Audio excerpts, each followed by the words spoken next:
নমস্কাৰ দৰ্শক ৰাইজ, আজি মই আপোনালোকক এনে এজন মহান ব্যক্তিৰ লগত পৰিচিত কৰি দিবলৈ আহিছোঁ যিজনে আমাৰ দৰে বহু ছাত্ৰ ছাত্ৰীৰ জীৱন উজ্বলাই থৈ আহিছে।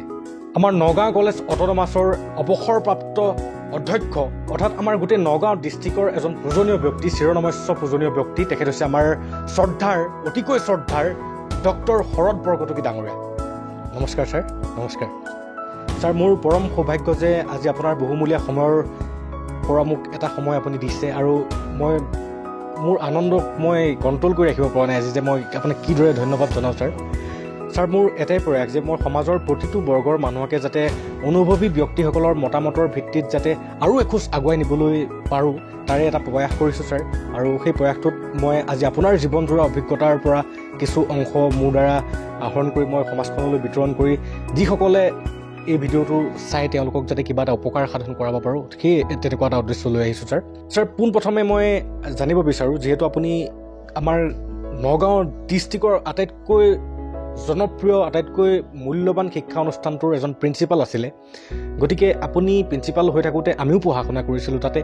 ছাৰ, আপোনাৰ সান্নিধ্যই আমাক যেনেকৈ প্ৰভাৱিত কৰিছিলে, মই বিচাৰোঁ যে আমাৰ বৰ্তমানৰ সমাজখন, বৰ্তমান নৱপ্ৰজন্মকো যাতে আপোনাৰ সান্নিধ্য এটা পয়াই পেলাই মই তেওঁলোককো যাতে কিবা এটা উপকৃত কৰাব পাৰোঁ। ছাৰ, পোনপ্ৰথমে মই এটা কথা আপোনাৰ পৰা জানিব বিচাৰোঁ যে প্ৰতিটো মানুহৰে এটা নিৰ্দিষ্ট বিষয়ৰ প্ৰতি আকৃষ্টতা থাকে। ছাৰ, আপোনাৰ কোনটো বিষয়ৰ প্ৰতি বহুতেই উদ্বিগ্নতা আছে? নাই, এই প্ৰশ্নটো ভাল লাগিছে, এটা গুৰুত্বপূৰ্ণ প্ৰশ্ন। আচলতে কেৱল মই বুলিয়ে নহয়, আমাৰ সমাজৰ বহুতো ব্যক্তিয়ে ইতিমধ্যে উদ্বিগ্নতা প্ৰকাশ কৰিছে। এইটো এটা কথাটো হ'ল কি যে অসমীয়া ভাষাৰ ভৱিষ্যতটো কি? অসমীয়া ভাষা বহুত পুৰণি ভাষা আৰু এইটো এটা চহকী ভাষা। এই ভাষাটোৰ ভিতৰত বহুত শব্দ সোমাই আছে, সোণখেৰে শব্দ সোমাই আছে। কিন্তু এই ভাষাটোলৈ আমি অলপ উদ্বিগ্ন হ'বলগীয়া এইটোৱেই হৈছে যে এই ভাষাটোৰ ব্যৱহাৰটো লাহে লাহে মানুহে কমাই দিছে আৰু আমাৰ সোণসুৰীয়া ভাষাটো যিবোৰ সুন্দৰ গাঁথনিবিলাকো বহুতে নষ্ট কৰি পেলাইছে।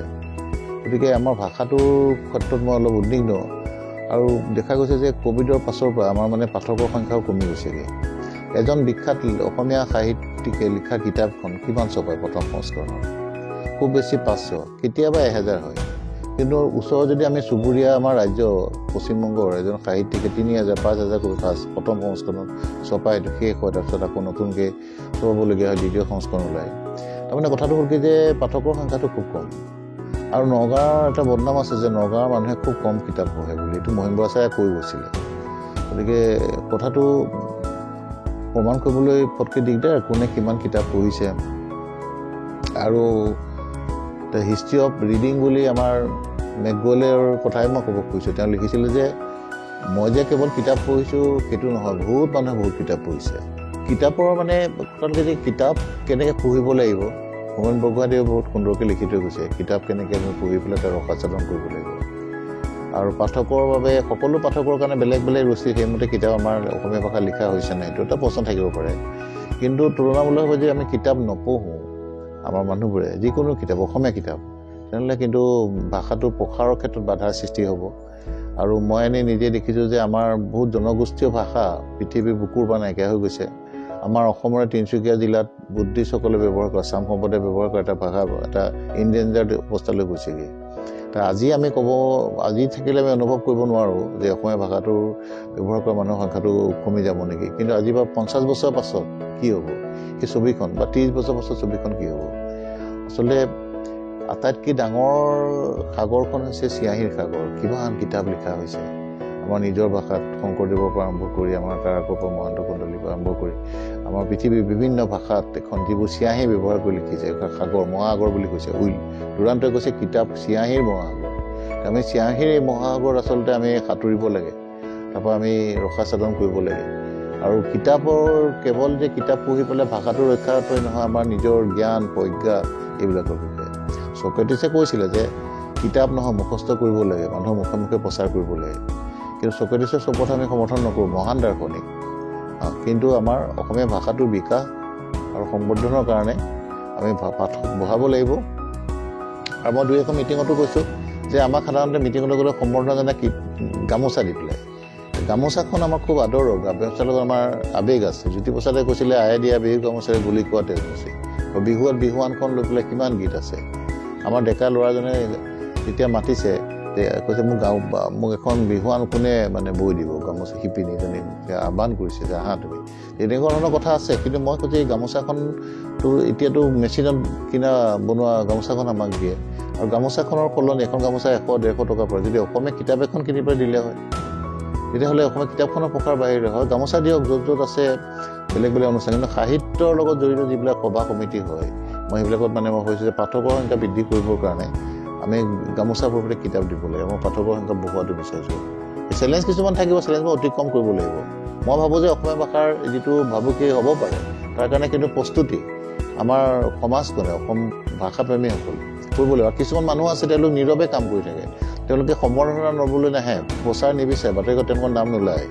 ইউনিকোডত যেতিয়া অসমীয়া ভাষাটো সোমাবলৈ কিমান মানুহে, আমাৰ অসমীয়া মানুহে, অসমীয়া ভাষা কোৱা মানুহে দেশৰ ভিতৰত দেশৰ বাহিৰত কাম কৰিবলৈ ইউনিকোডত অসমীয়া ভাষাটো ভৰাবৰ কাৰণে যত্ন কৰি আছে। আৰু এতিয়া ভাষা এতিয়া আচলতে পণ্যও হৈছে, ভাষা ব্যৱসায়িক দৃষ্টিভংগীৰো গৈছে। আমি ইণ্টাৰনেটত অসমীয়া ভাষা লিখিব লাগিব, তাক ব্যৱহাৰ কৰিব লাগিব, তাক আমি ব্যৱহাৰ সংখ্যা বঢ়াব লাগিব, সেইটো এটা বিষয় এটা আছে। গতিকে এই বিষয়বোৰৰ বিষয়ে উদ্বিগ্ন। আৰু মই ভাবোঁ যে আমাৰ কিছুমান নিষ্ঠাৱান প্ৰচাৰ নিবিচৰা মানুহ, প্ৰচাৰটো মেইন কথা নহয়, প্ৰচাৰ যোনে বিচাৰি থাকে সিহঁতে কাম কৰিব নোৱাৰিব।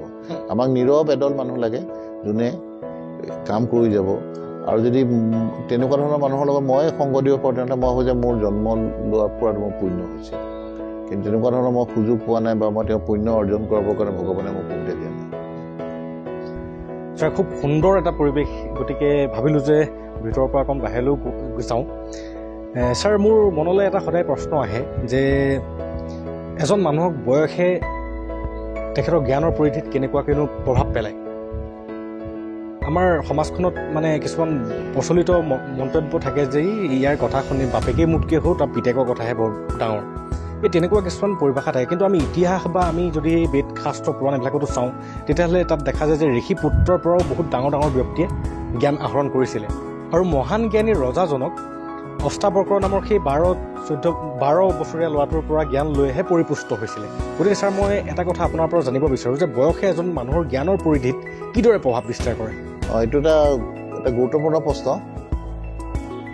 বয়সটো মানে হৈছে কি যে এটা অভিজ্ঞতা সঞ্চয় কৰে।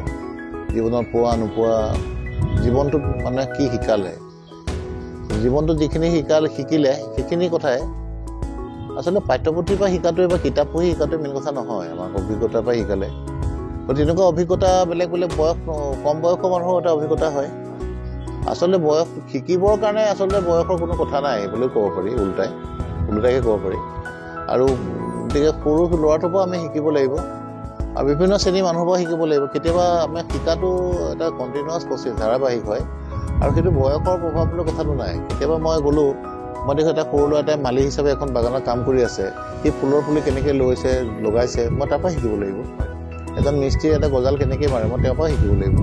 গতিকে শিকাৰ ক্ষেত্ৰত বয়সটো মেইন আচলতে কথাটো নাই। কিন্তু মোৰ শিকাৰ কাৰণে এটা মন আছেনে নাই, মোৰ মনটো কেনেকুৱা, মনটো যদি মই ভাবোঁ যে মই এতিয়া 60 বছৰ ওপৰ হ'লোঁ আৰু মই আৰু বহুত শিকিলোঁ আৰু বহুত দেখিলোঁ আৰু কি আছে, মৃত্যু সজ্জাত পৰিও কৰা সময়তো মানুহে শিকিব পাৰে।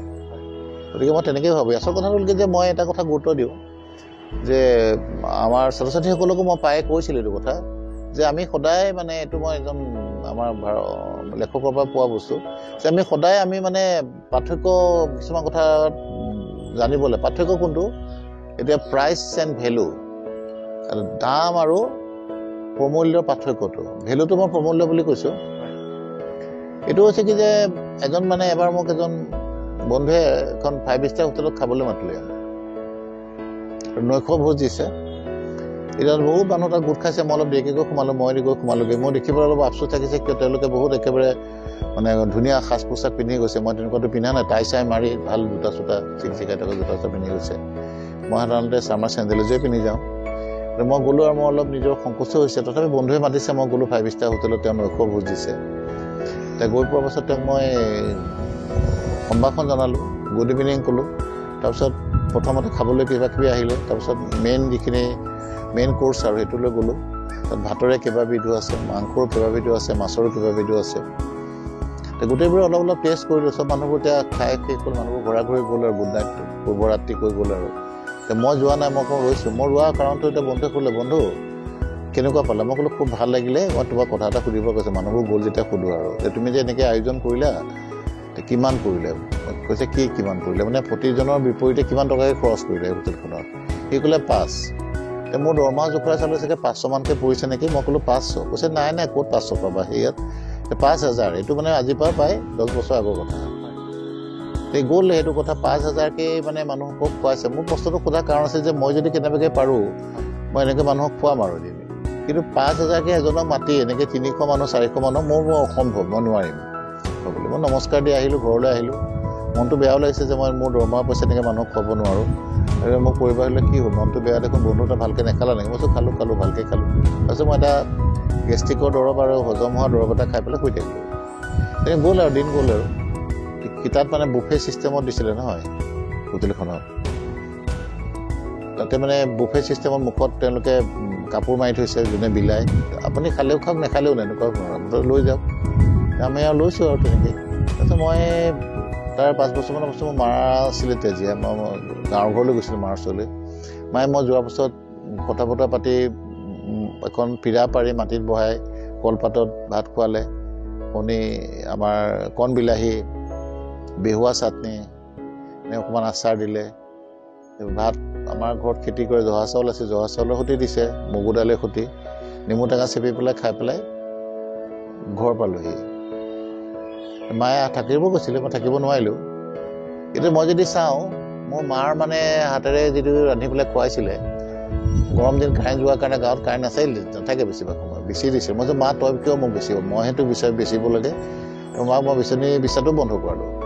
মই আহিলোঁ মায়ে ৰাখিব মাৰ যে মায়াটো মাৰ স্নেহটো কাৰণে মই আহিবলৈ বেয়া লাগিছে যে মাক মই আজি থাকিব নোৱাৰিলোঁ যি নহওক মোৰ নিজৰ ব্যস্ততাৰ কাৰণে তাৰপিছত মা দিন ঢুকালে এতিয়া মা যে ঢুকালে এতিয়া মায়ে যে মোক ৰান্ধি খুৱাইছিলে কিন্তু দাম কিমান হ'ব পইচা দিলেতো হিচাপ কৰিলে 25 টকা 27 টকামান হ'ব আৰু গোটেইখিনি মিলে চাউল দালি চালি কিন্তু মোৰ মায়ে মোক মাতৃৰ মমতাৰে সৈতে খুৱাইছিলে স্নেহৰ সৈতে খুৱাইছিলে মই ক'ৰবাত পাম নেকি এনেকুৱা মা এজনক মোক যোনে ৰান্ধিবহি এনেকৈ খুৱাব মাকটো মই নাপাওঁ মা ঢুকাই গ'লগৈ এতিয়া মাৰে মোক ৰান্ধি খোৱাটো হৈছে মাতৃৰ মৰম মাতৃৰ মমতা এইটো প্ৰমূল্য কেতিয়াও পোৱা নাযায় 1 লাখ টকা দিলে মই ক'ৰবাত যদি মা কিনিব পাৰিম নেকি মোক দিব নেকি টকা থাকিলেই নহ'ব নেপায় মাতৃৰ মমতা ক'তো নাপায় এজনীয়ে মা তেনেকৈ পইচা থাকিলেতো 5 ষ্টাৰ হোটেলত খুৱাব পাৰি এইটো হৈছে দাম প্ৰাইচ গতিকে প্ৰমূল্যটো আটাইতকৈ বেছি গধুৰ হয়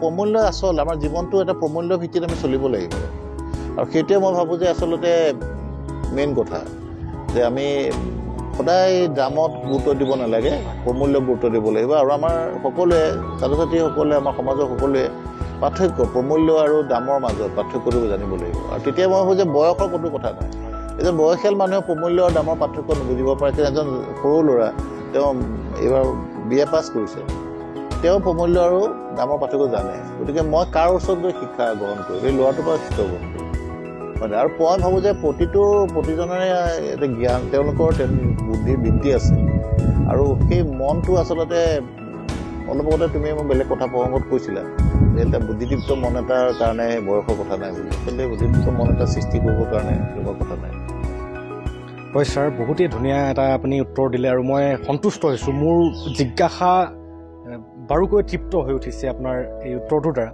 আৰু আশা কৰোঁ দৰ্শক ৰাইজেও এনেকুৱা এটা উত্তৰ পাই পেলাই নিশ্চয় উপকৃত হ'ব ছাৰে এনেকুৱা সাৱলীল ভাষাৰে আৰু ইমান সহজ ভাষাৰে যে এনেকুৱা ইমান গভীৰভাৱে তত্ত্ব সহকাৰে এই কথাষাৰৰ যে উত্তৰটো দিব মই আমাৰ কল্পনাৰ সীমাৰ বাহিৰৰ বস্তু ছাৰ তাৰ বাবে মই বহুতেই আপোনাক ধন্যবাদ জনাইছোঁ ছাৰ হয় ছাৰ আজিকালি আমাৰ সমাজ ব্যৱস্থাত মানে মানুহক কোৱালিটিপূৰ্ণ হিচাপে নাচায় কোৱান্টিটি হিচাপে চোৱা যায় গতিকে ধনী দুখীয়াৰ পাৰ্থক্যই মানুহৰ মাজত এটা মানে যিটো আগতে মানুহৰ আন্তৰিক সম্পৰ্ক আছিল সেই সম্পৰ্কটোক প্ৰায় নিশেষ কৰি দিয়া নিচিনা এটা অৱস্থা আজিকালি মানুহৰ প্ৰতি সেই আন্তৰিকতাটো নাই যিটো আমি সৰুকালত দেখিছিলোঁ হয়তো আপোনালোকৰ মানে আমাৰ বয়সত যিটো আছিলে গতিকে ছাৰ এই ধনী দুখীয়াৰ প্ৰকৃত পৰিভাষাটো কি মোক সেই কথাটো যদি আপোনাৰ পৰা কিছু জানিব পাৰোঁ তেন্তে মোৰ লগতে মোৰ দৰ্শক ৰাইজো নিশ্চয় উপকৃত হ'ব বুলি ছাৰ ভাবোঁ ধনী দুখীয়া মানে কাৰোবাৰ পইচা বেছি আছে কাৰোবাৰ পইচা কম আছে কথাটো সেইটোৱে নহয় জানো এতিয়া কথাটো মোৰ পইচা বেছি আছে,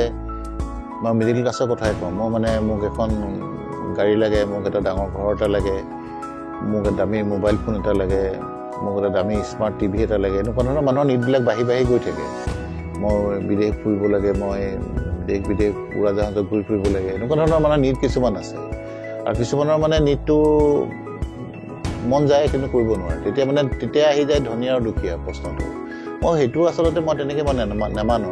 মই ভাবোঁ যে মনৰ ধনীহে আচল ধনী। এতিয়া মোৰ হেপিনেছ মানে মোৰ সুখৰ, আজিকালি হেপিনেছ এটা ছাবজেক্টেই হৈ গৈছে বিশ্ববিদ্যালয়বিলাকৰ। টকা পইচা বহুত আছে আমেৰিকানসকলৰ, কিন্তু তেওঁলোকৰ মানে আনন্দটো নাই। আৰু আটাইতকৈ বেছি ৰোগী আমেৰিকাত কি আছে জানানে? মনোৰোগী, মানসিক ৰোগীৰ সংখ্যাটো বহুত বেছি পৃথিৱীৰ ভিতৰত। আমেৰিকাত আৰু ইংলেণ্ডতো আছে। ধনী ধনী দেশবোৰত মানসিক সুখটো কম। মানসিক সুখৰ কাৰণে এতিয়া ছাবজেক্ট হৈ গৈছে হেপিনেছ মানে এটা ক্লাছ। কেনেকৈ হেপিনেছ হৈ থাকিব, কিতাপ বহুত বজাৰত আজিকালি খুব কিতাপ চলে, কেনেকৈ সুখী হৈ থাকিব পাৰি। আৰু ভাৰতীয় যিবিলাক ঋষি মুনি দাৰ্শনিকসকলৰ কথা তত্ত্ববিলাক এইবিলাক ব্যাখ্যা কৰি থাকে, আৰু খুব বিদেশৰ মানুহবোৰে শুনে এতিয়া যে সুখী হৈ থকাৰ চাবি কাঠিটো ক'ত। আচলতে ধনী দুখীয়াৰ সংজ্ঞাটো তাৰ মাজতে সোমাই আছে। আচল কথা হ'ল কি মনৰ ধনীয়ে যোনে সুখী, যিটো পাইছোঁ মই তাক লৈ সুখী। আচলতে মই সুখী, মই যি পাইছোঁ মই এইটো লৈ সুখী। মোক আৰু বেছি ইমান দৰকাৰ নাই। আৰু মৰিবৰ কাৰণে কিমানখন জেগা লাগে, অকণমান জেগা লাগে। বাঁহৰ চাঙত চবেই যাব লাগিব। মোৰ যিটো সংস্কাৰ যিটো আছে, মোৰ জন্ম লোৱা মোৰ বংশ মানে মোৰ যিটো শিকাইছে, এটা সংস্কাৰ বাঁহৰ চাঙত উঠি পেলাই যাব লাগিব। অকণমান যিটো মাটি লাগে তাক কৰি দিব, ইমানেই কথা। আৰু কোনোবা নহয় কোনোবা আহিবই মানে। তাত দুখীয়া মানুহৰ সৎকাৰ দিয়া জেগাটো ধনী মানুহৰ সৎকাৰ দিয়া জেগাটো একেটা। টকা পইচা মেইন কথা নহয়, আচল কথা মনটো। এতিয়া যে বস্তুবাদী জীৱনত সেইটো বুজি পাবলৈ মানুহক ফটকে টান হয়। এইটো কথা কৈছে আৰু ক'বলৈ ভাল লাগে কাৰণে, শ্ৰোতাসকলক শুনাবৰ কাৰণে বা দৰ্শকসকলক শুনাবৰ কাৰণে কৈছে। নহয়, এইটো এটা হয়, মোৰ অসুখ হ'লে চিকিৎসা কৰিবৰ কাৰণে অলপ পইচা লাগে, ঔষধ কিনিবৰ কাৰণে অলপ পইচা লাগে, ডাক্তৰৰ ওচৰত যাবৰ কাৰণে অলপ পইচা লাগে, ভাল হস্পিটেল এখন থাকিবৰ কাৰণে পইচা লাগে। পইচাই নালাগা নহয়, কিন্তু সেইটোৱে শেষ নহয়। জীৱনত ধনী দুখীয়াৰ সংজ্ঞাটো টকা পইচাই কৰিব নোৱাৰি, মনৰ পৰা কৰিব পাৰি। মই মনৰ কিমান ধনী, মই কিমান মানুহক ভাল পাওঁ, মানৱতাৰ গান গাব যদি মই পাৰিছোঁ তেনেহ'লে মই ধনী। আৰু যদি মই যে স্বাৰ্থপৰ, লোকৰ প্ৰতি হিংসা আছে, মই খালি গচিপিং কৰি লোকৰ বদনাম কৰি ভাল পাওঁ, তেনেহ'লে মই সুখী নহয়। এতিয়া আমাৰ মাধৱদেৱে যে কৈছে, অধমে সলাই লোকৰ দুখ দেখে আৰু উত্তমে দুখ গুণ বিচাৰ কৰে, আৰু উত্তমত্বৰে অল্প গুণকে বিস্তাৰ কৰে। যোনে লোকৰ অল্প গুণকে বিস্তাৰ কৰিব পাৰে তেওঁ হৈছে পৃথিৱীৰ সুখী মানুহ। মহাপুৰুষজনে সেইটো কোৱা কথাটো মই ভাবোঁ যে হেপিনেছৰ লগত তাত সম্বন্ধ আছে। মই যদি মানুহবোৰক ভাল দেখোঁ, মই আনন্দত থাকিব পাৰোঁ, মই কাৰো বিৰুদ্ধে কথা ক'ব নালাগে, সেইটোৱে কথা। আৰু মই টকা পইচা মেইন কথা নহয়। মাটি বাৰী সম্পত্তি এইবোৰ কাৰ কাৰণে এৰি থৈ যাব, কোনে এৰি থৈ যাব? আজিকালি ল'ৰাইও নাচায়, মাক বাপেকো বহুতো পৰিয়াল মই দেখিছোঁ নিঃসংগ অকলে থাকে, ছোৱালীও নাচায়, চব স্বাৰ্থপৰ। মই বিৰাট টকা পইচা ঘটিলোঁ, মই মৰা সময়ত মোক ল'ৰা ছোৱালীৰ লগত নাথাকিলে মোৰ টকা পইচাকে মূল্য থাকিব নেকি? কিন্তু এটা ধৰি তেওঁ বেছি টকা পইচা নাই, মৰা সময়ত কিন্তু পুতেকে মাক বাপেকক শুশ্ৰূষা কৰি একেবাৰে যিমানখিনি পাৰে তেওঁ অকণ শুশ্ৰূষা কৰি মৃত্যুলৈকে তেওঁৰ ওচৰলৈকে যাওঁতে শেষ মুহূৰ্তত পুতেকৰ মুখখন চাম বুলি ক'লে চালে। মই যদি বিশ্বাস কৰোঁ বোলে গংগা জল বোলে চোৱা সময়ত পুতেক বা জীয়েক নাতিনীয়েক লগত দেখি পেলাই গংগা জল এফালে খোৱালে, যদি মই মোৰ বিশ্বাসত কৈছোঁ। কোনোবাই বোলে নহয়, তেওঁ জানেজাৰ সময়ত তেওঁ চব থাকিলে, কোনোবাই ক'লে তেওঁ কবৰ দিয়াৰ সময়ত তেওঁ থাকিলে, প্ৰত্যেক ধৰ্মৰ সংস্কাৰটো বেলেগ বেলেগ। মুঠতে সেই সময়ত নাতি পুতেক জীয়েক চবকে যদি ওচৰত পালে তেওঁ শান্তি বুলি মই চবকে দেখি গ'লোঁ।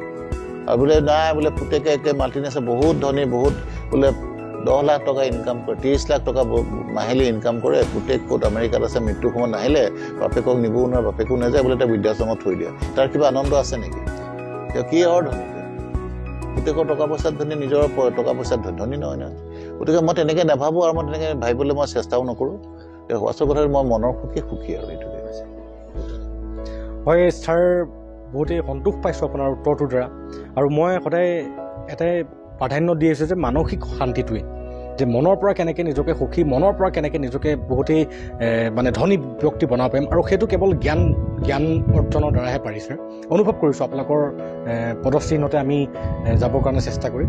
আৰু গতিকে মই দৰ্শক ৰাইজ আপোনালোককো যে এনেকুৱা কিছুমান জ্ঞান বাৰ্তা আপোনালোকলৈ প্ৰেৰণ কৰি আছোঁ, যাতে আপোনালোক মানসিকভাৱে নিজকে পৰিপুষ্ট কৰি এটা সুন্দৰ জীৱন যাপন কৰিবলৈ যাতে সমৰ্থ হয়, তাৰ বাবে এনেকুৱা প্ৰয়াস এটা কৰিছোঁ। গতিকে সকলোৱে সঁহাৰি জনাব আৰু সকলোৱে আশীৰ্বাদো কৰিব যাতে মই আগুৱাই যাব পাৰোঁ। আজি এনে এজন আমাৰ নগাঁৱৰ জিলাৰ এজন এনেকুৱা ব্যক্তি, যিজন ব্যক্তিয়ে গোটেই নগাঁৱৰ জিলাৰ শিক্ষা ব্যৱস্থাৰ মুৰব্বী হিচাপে তেখেতে বহু বছৰ নিজৰ শিক্ষকতা প্ৰদান কৰি আহিছে। তেখেতৰ কৃপা দৃষ্টিত আজি অসমেই নহয়, ভাৰতবৰ্ষৰ বিভিন্ন ঠাইতেই নহওক, আনকি ভাৰতৰ বাহিৰতো তেখেতৰ শিষ্যসকল গৈ পেলাই নিজকে প্ৰতিষ্ঠা কৰিবলৈও সক্ষম হৈছে। এনেকুৱা এজন মহান ব্যক্তিৰ সান্নিধ্য পাই মই যেনেকৈ উপকৃত হৈছোঁ, মই আশা কৰোঁ যে মোৰ দৰ্শক ৰাইজ আপোনালোকো যাতে এনেকৈ উপকৃত হওক। মোৰ বিষয়ে যিখিনি কথা কোৱা সেইখিনি কথা মই অলপ নিজে অলপ অস্বস্তি পাইছোঁ। কাৰণ কথা কি, মই এগৰাকী সামান্য শিক্ষক আছিলোঁ, কলেজত শিক্ষকতা কৰিছিলোঁ আৰু অধ্যক্ষ হোৱাৰ সুযোগ পালোঁ, সিমানেই। কিন্তু ইমানখিনি মই নহয়। কিন্তু আমি এটাই বিশ্বাস কৰোঁ যে আমি মাতৃৰ মানুহ মাটিতে মিলি থাকিব লাগে, কথাটো সেইটো। বাকীখিনি কথা নহয় ইমানবোৰ কথা। আৰু যদি মই ছাত্ৰ ছাত্ৰীক শিকাব পাৰিছোঁ, মই নিজে ভাল শিক্ষক আছিলোঁ নাই মোৰ নিজৰে সন্দেহ হয়। মই পুৰণা ছাত্ৰ ছাত্ৰী লগ পালে সোধোঁ যে মই ভালকৈ পঢ়াইছিলোঁ নে, এতিয়া বোলো কোৱাচোন, এতিয়াতো আৰু একো নাই, এতিয়াতো চিধা চিধিকৈ কথাটো ক'ব পাৰোঁ। মোৰ সংশয় হয়। আচল কথা হ'ল কি যে আমাৰ ছাত্ৰ ছাত্ৰীৰ সফলতাটোৱে আমাৰ আনন্দ, আৰু আমাৰ জীৱনটো ছাত্ৰ ছাত্ৰীৰ উৎকৰ্ষ সাধনৰ কাৰণে উৎসৰ্গ যদি কৰিব পাৰিছোঁ, তেনেহ'লে মোৰ সফলতা। আৰু যদি ছাত্ৰ ছাত্ৰীসকলক মই উদ্বুদ্ধ কৰিব পৰা নাই, তেওঁলোকক মানুহ হ'বৰ কাৰণে শিকাব পৰা নাই, ভাল এটা সংস্কাৰ দিব পৰা, তেনেহ'লে মই শিক্ষক হিচাপে সফল নহয়। মই সেইটোৱে ভাবোঁ। ছাৰ, মই নিজকে আজি পৰম সৌভাগ্য হিচাপে অনুভৱ কৰিছোঁ, কাৰণ আপোনাৰ দৰে এজন ব্যক্তিৰ সান্নিধ্য পাইছোঁ। আৰু আপুনি এই কথাখিনি যে ক'লে সেইটো আপোনাৰ মহানুভৱতা ছাৰ। ছাৰ, মই অন্তিম সময়ত এটা কথা আপোনাৰ পৰা জানিবলৈ চেষ্টা কৰিব বিচাৰোঁ যে প্ৰতিজন মটিভেশ্যনেল স্পীকাৰে আমাক শিকায়, বা ইউটিউবত যদি চোৱা যায় হাজাৰ হাজাৰ মটিভেশ্যনেল স্পীকাৰে বহুত নানান কথা কয়, কিন্তু সেই বস্তুবিলাক ফ'ল' কৰিলে জাষ্ট 2 এদিনৰ কাৰণে এটা পাৱাৰ পোৱা যায়, তাৰপিছত আকৌ পাম যোৱা বেলুনটোৰ দৰে হৈ যোৱা যায় প্ৰতিটো মানুহেই। গতিকে ছাৰ, একাগ্ৰতাই আমাক আগুৱাই নিব। গতিকে সেই একাগ্ৰতাটোক চিৰস্থায়ীভাৱে নিজৰ মন মগজুত বৰ্তাই ৰাখিবৰ বাবে মই এইটো কথা ক'ব বিচাৰিছোঁ যে একাগ্ৰতা বুলি কওঁতে যিটো সহজ, কিন্তু তাক কেনেকৈ চিৰস্থায়ীভাৱে নিজৰ মন মগজুত বৰ্তাই ৰাখিব পাৰিম। উদাহৰণস্বৰূপে যদি আমি চাবলৈ যাওঁ ছাৰ, দশৰথ মানজী নামৰ এজন মানুহ আছিলে। তেখেতে 22 বছৰ কাল একেৰাহে এটা পাহাৰ খান্দি অকলে ৰাস্তা বনাই দিছিলে, বা সেইটো হৈছে একাগ্ৰতাৰ পাৱাৰ ক্ষেত্ৰত। আৰু যদি চাবলৈ যাওঁ তেন্তে হিমালয়লৈ উঠা পৰ্বতাৰোহীসকলেও সেই মনৰ একাগ্ৰতাটো আছে কাৰণেই হিমালয় এভাৰেষ্ট শৃংগলৈকে যাবলৈ সক্ষম হয়, বা সেই একাগ্ৰতাটো আছিল কাৰণেই আমাৰ পূজনীয় APJ Abdul Kalam missile man of India হ'বলৈ পাৰিছিলে। গতিকে সেই একাগ্ৰতাটো আমাৰ অসমত কিয় দেখা নাযায়, বা আমাৰ নগাঁৱত কিয় দেখা নাযায়, বা আমাৰ সমাজ ব্যৱস্থাবিলাকত সেই তেনেকুৱা পাৱাৰফুল একাগ্ৰতাৰ যে অভাৱ, তাক অকণমান আপুনি উজ্বলাই তুলিব নেকি ছাৰ আমাক পৰিপুষ্ট কৰি? মই নাভাবোঁ যে আমাৰ অসমৰ বা নগাঁৱৰ আমাৰ যুৱক যুৱতী ছাত্ৰ ছাত্ৰীৰ মাজত একাগ্ৰতাৰ অভাৱ বুলি। একাগ্ৰতা আছে, সফলো হৈছে। সকলো কথা ধৰি লওক ইমান কম সময়ৰ ভিতৰত ক'বতো অসুবিধা হয়। এনেকুৱা বহুত উদাহৰণ আছে, মই নিজে দেখিছোঁ। ডিটাৰমিনেশ্যন, মই এইটো হ'ম, মই এইটো কৰিম, মই পাৰিম, মই যত্ন কৰি থাকিব লাগিব। পাৰ্চিষ্টেঞ্চ, সদায় লাগি থাকিব লাগিব বস্তুটো, তেতিয়াহ'লে মানুহ সফল হ'ব। আৰু কিন্তু এটা কথা মনত ৰাখিব লাগিব যে সফল হোৱাৰ বস্তুটো কিন্তু তাৰ সংজ্ঞা বেলেগ বেলেগ।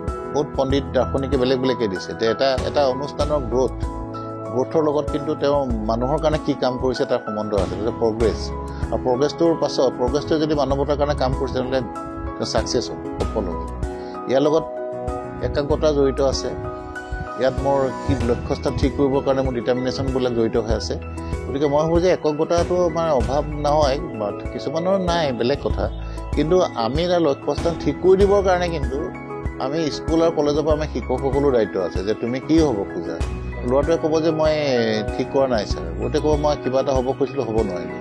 কিছুমানে লাজতে নকয়, কিন্তু আমি তাক বন্ধু ভাৱ লৈ পেলাই, তাক ফ্ৰেণ্ডশ্বিপ তাৰ লগত থাকি তাক উদ্বুদ্ধ কৰি তাক আমি আগুৱাই লৈ যাব লাগে। সেইবিলাক আমি প্ৰত্যেকে ঘৰৰ পৰা নাপাব পাৰে, ঘৰৰ পৰিৱেশত এইটো নাথাকিব পাৰে। এতিয়াতো লাহে লাহে আমাৰ অসমীয়া ল'ৰা ছোৱালীবিলাকত তেনেকুৱা পৰিৱেশ এটা পাইছে, আৰু যোৱা 10 বছৰত অসমৰ ছবিখন বহুত সলনি হৈছে। মই আশাবাদী, মই অসমৰ ছাত্ৰ ছাত্ৰী যুৱক যুৱতীলৈ মই আশাবাদী যে এতিয়াতো আমাৰ অসমীয়া ল'ৰা বিজনেছত ছাকচেছ হোৱা নাছিল, এতিয়াতো বহুত ভাল বিজনেছত ছাকচেছ হৈছে। আমাৰ অসমীয়া ল'ৰা ইউটিউবাৰ এতিয়াতো বহুত ছাকচেছ হৈছে এতিয়া। গতিকে আমাৰ তেনেকৈ বিভিন্ন ক্ষেত্ৰত প্ৰত্যেকে ষ্টাৰ্ট-আপ কৰিছে, কোনোবাই এণ্টাৰপ্ৰেনাৰ হৈছে, কোনোবাই ভাল উকিল এজন হৈছে, কোনোবাই ভাল শিক্ষক এজন হৈছে, কোনোবাই ভাল ঠাইত IAS অফিচাৰ হৈছে, কোনোবাই ইণ্ডিয়ান ফৰেন ছাৰ্ভিচত গৈছে। এতিয়া লিষ্টটো আমাৰ দীঘলীয়া হয়, তালিকা হয়। এতিয়া সামগ্ৰিকভাৱে সকলোকে উদ্বুদ্ধ কৰিব পৰাকৈ লৈ যাবলৈ হ'লে মই ভাবোঁ যে নতুন আমাৰ যিটো শিক্ষানীতি, তাৰ কিছুমান কিছুমান সুবিধা আছে। এই নতুন শিক্ষানীতিৰ যিটো ফিলচফি, সেইটো ভালকৈ বুজি পালে মই ভাবোঁ যে ভৱিষ্যতটো যে পোহৰ ৰেঙনি আছে বুজিব। হয় ছাৰ, বহুতেই ভাল লাগিলে আপোনাৰ বহুমূলীয়া পৰামৰ্শটি পাই। যিহেতু সময়ৰ এটা সীমা থাকে আৰু নিশ্চয় আগন্তুক পৰ্যায়তো আকৌ আপোনাৰ ওচৰলৈ আহি পেলাই কিবা এটা বিষয়ত জ্ঞানৰ জিজ্ঞাসা পূৰণ কৰিম বুলি আশা ৰাখিছোঁ। আৰু আজি আপুনি যিখিনি জ্ঞানেৰে আমাক জ্যোতিষ্কমান কৰিব বিচাৰিছে আমাৰ সমাজখনকো বা আমাৰ দৰ্শক ৰাইজকো, নিশ্চয় তেওঁলোকো উপকৃত হ'ব বুলি মোৰ এটা দৃঢ় বিশ্বাস। গতিকে ছাৰ, আজি আপোনাৰ পৰা তথা বন্ধু আপোনালোকৰ পৰা আজিৰ বাবে মই বিদায় লৈছোঁ। নমস্কাৰ ছাৰ।